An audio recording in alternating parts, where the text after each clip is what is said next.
the king's powers. That's remarkable because the Thai constitution says the king has to be held in a position of revered worship. And the protests want the former leader of the military junta that ruled Thailand from 2014 until last year. But the king and the queen being driven by motorcade through the protesters, and this was what greeted them.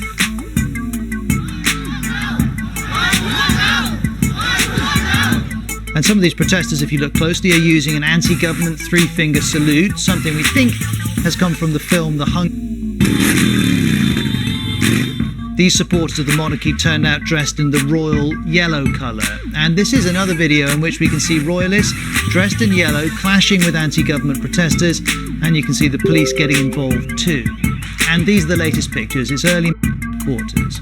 Now, this day hasn't come out of the blue. It's been coming. There's been an unprecedented series of protests in recent months. The BBC's Jonathan Head was at this most recent one. Well, this now looks like the end of a protest which began with high tension a little distance from here in perhaps the most sensitive spot in Bangkok, Royal Avenue, an avenue along which the king was going in a motorcade. It's the first time King Vajiralongkorn has been in Thailand when we've had one of these big protests, and everyone wondered what would happen if the king was being in some way insulted there. But in the end, these student-led protesters decided to avoid confrontation, and they've moved up here just outside the office of the Prime Minister. They've been blockaded, the police have put up concrete barricades, razor wire, but they're keeping their spirits up. They certainly believe, which is pushing for really quite radical demands, is still strong. Moment for Thailand now. Many such confrontations in the past have ended violently in this country. This one so far, everyone is trying to keep it civilized, it's organized. At every point, they're trying to negotiate their way through.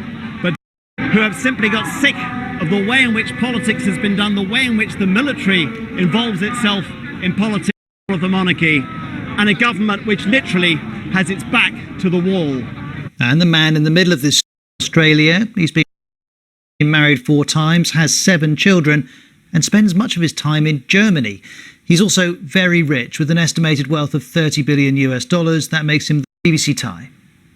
Since 2014, since the new constitution, they say they want a constitution that is more accountable to the people, which they say they want the monarchy to be an institution that is accountable to the people.